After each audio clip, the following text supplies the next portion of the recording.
Hi friends, love marriage ಮಾಡ್ಕೊಳ್ಳೋದ ಅಥವಾ arrange marriage confuse ಆಗಿದ್ದೀರಾ ಅಲ್ವಾ?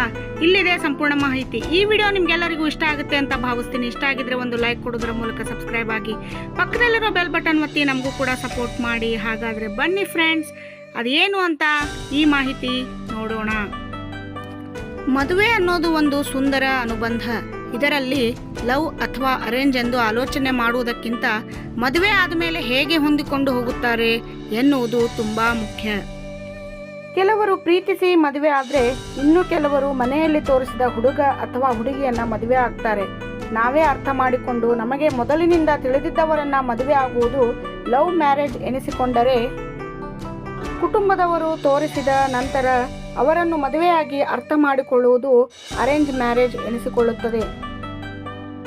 ಲವ್ ಮ್ಯಾರೇಜ್ ಎಂದರೆ ಕಣ್ ಬಿಡುವ ಕಾಲ ಹೊಂದಿತ್ತು, ಆದರೆ ಈಗ ಅದು ಬದಲಾಗಿದೆ. ಆದರೂ ಇನ್ನು ಕೆಲವರು ಈಗಲೂ ಲವ್ ಮ್ಯಾರೇಜ್ ಎನ್ನುವುದು ಅಪರಾಧ ಎನ್ನುವ ರೀತಿಯಲ್ಲಿ ನೋಡುತ್ತಾರೆ. ಸಾಮಾನ್ಯವಾಗಿ ಇತ್ತೀಚಿನ ದಿನಗಳಲ್ಲಿ ಎಲ್ಲರೂ ಮೊದಲು ಒಬ್ಬರನ್ನೊಬ್ಬರು ಅರ್ಥ ಮಾಡಿಕೊಂಡೇ ಮದುವೆ ಆಗುತ್ತಾರೆ. ನಿಶ್ಚಿತಾರ್ಥವಾದ ಮೇಲೆ ಸಾಕಷ್ಟು ಸಮಯ ಸಿಗುತ್ತದೆ. ಹಿಂದೆಲ್ಲ ಒಂದೇ ವಾರದ ಅಂತರದಲ್ಲಿ ಮದುವೆ ಆಗುತ್ತಿದ್ದರು. ಇನ್ನು ಮದುವೆ ಆಗುವ ಮೊದಲು ಮುಖವನ್ನೂ ನೋಡುತ್ತಿರಲಿಲ್ಲ. ಹಾಗಾದರೆ ಪ್ರೀತಿಸಿ ಮದುವೆ ಆದರೆ ಹೇಗಿರುತ್ತೆ ಜೀವನ? ಪ್ರೀತಿಸಿ ಮದುವೆ ಆದವರಿಗೆ ಜವಾಬ್ದಾರಿಗಳು ಹೆಚ್ಚಿರುತ್ತವೆ. ಆರ್ಥಿಕವಾಗಿ ಮತ್ತು ಸಾಮಾಜಿಕವಾಗಿ ಅರೇಂಜ್ಡ್ ಮ್ಯಾರೇಜ್ನಲ್ಲಿ ಸಿಕ್ಕಷ್ಟು ಸ್ವಾತಂತ್ರ್ಯ ಇದರಲ್ಲಿ ಇರುವುದಿಲ್ಲ. ನಿಮ್ಮ ಕಷ್ಟದ ಕಾಲದಲ್ಲಿ ನೀವೇ ಎಲ್ಲವನ್ನ ನೋಡಿಕೊಳ್ಳಬೇಕು ಮತ್ತು ನಿಭಾಯಿಸಿಕೊಳ್ಳಬೇಕು.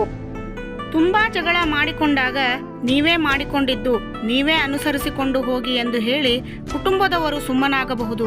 ನಿಮ್ಮ ಸಂಗಾತಿಯ ತಂದೆ ತಾಯಿಯನ್ನ ಒಪ್ಪಿಸಿ ಮದುವೆ ಆದರೆ ತೊಂದರೆ ಇಲ್ಲ. ಇಲ್ಲವಾದರೆ ಕುಟುಂಬದ ಬೆಂಬಲ ಅಷ್ಟಾಗಿ ಸಿಗುವುದಿಲ್ಲ. ಖುಷಿ ವಿಚಾರ ಅಂತ ನೋಡೋದಾದ್ರೆ, ನೀವು ಒಬ್ಬರನ್ನೊಬ್ಬರು ಅರಿತು ಮದುವೆ ಆಗುತ್ತೀರಿ. ಅವರ ಗುಣ ನಡತೆ ಎಲ್ಲವೂ ನಿಮಗೆ ತಿಳಿದಿರುತ್ತದೆ.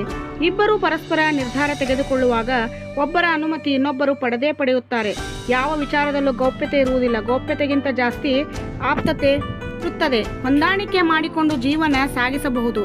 ಇನ್ನು ಅರೇಂಜ್ ಮ್ಯಾರೇಜ್ ಹೇಗಿರುತ್ತೆ ಜೀವನ? ಈ ಜೀವನವು ಚೆನ್ನಾಗಿಯೇ ಇರುತ್ತದೆ. ನಿಮಗೆ ಸರಿಯಾದ ಸಂಗಾತಿ ಸಿಕ್ಕಾಗ ಜೀವನ ಸುಖಮಯವಾಗುತ್ತದೆ. ಆದರೆ ನೀವು ಮೊದಲೇ ಅವರ ಗುಣ ಹಾಗೂ ಅವರ ಕೌಟುಂಬಿಕ ಹಿನ್ನೆಲೆ ಎಲ್ಲವನ್ನೂ ಸರಿಯಾಗಿ ತಿಳಿದುಕೊಳ್ಳಲು ಸಾಧ್ಯವಾಗುವುದಿಲ್ಲ. ಈ ರೀತಿ ಮದುವೆ ಆದಾಗ ಹುಡುಗಿಯರು ಹೊಂದಾಣಿಕೆ ಮಾಡಿಕೊಳ್ಳುವುದು ಸಾಕಷ್ಟಿರುತ್ತದೆ.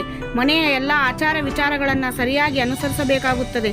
ಹೆಚ್ಚಿನ ನಿರ್ಣಯ ತೆಗೆದುಕೊಳ್ಳುವ ಸ್ವಾತಂತ್ರ್ಯ ಇರುವುದಿಲ್ಲ. ಆರ್ಥಿಕ ವಿಚಾರಗಳು ಅಷ್ಟಾಗಿ ತಿಳಿಯುವುದಿಲ್ಲ.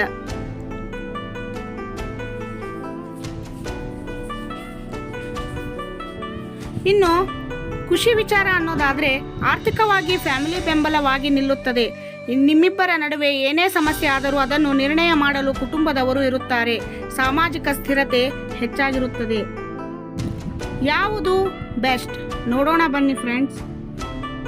ಈ ಎರಡರಲ್ಲಿ ಯಾವುದು ಬೆಸ್ಟ್ ಎಂದು ನೀವೇ ನಿರ್ಧಾರ ಮಾಡಬೇಕು.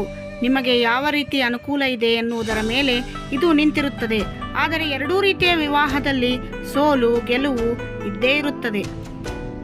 ಲವ್ ಮಾಡಿ ಮದುವೆ ಆದರೂ ಬೇರೆ ಆಗುತ್ತಾರೆ, ಅರೇಂಜ್ ಆದವರೂ ಬೇರೆ ಆಗುತ್ತಾರೆ. ಇನ್ನೂ ಹಲವು ಪ್ರಕರಣಗಳಲ್ಲಿ ಯಾವ ರೀತಿ ಮದುವೆ ಆದರೂ ಕೂಡಿ ಬಾಳುತ್ತಾರೆ.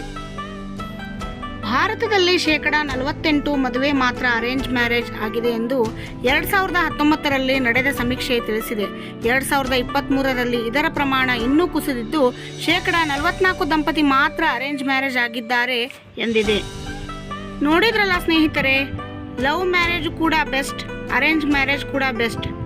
ಗಂಡ ಹೆಂಡತಿ ಹೊಂದಾಣಿಕೆಯ ಮೇಲೆ ಅವರ ಸಂಸಾರ ಗಟ್ಟಿಯಾಗಿರುತ್ತದೋ ಇಲ್ಲವೋ ಎಂದು ತಿಳಿಯುತ್ತದೆ.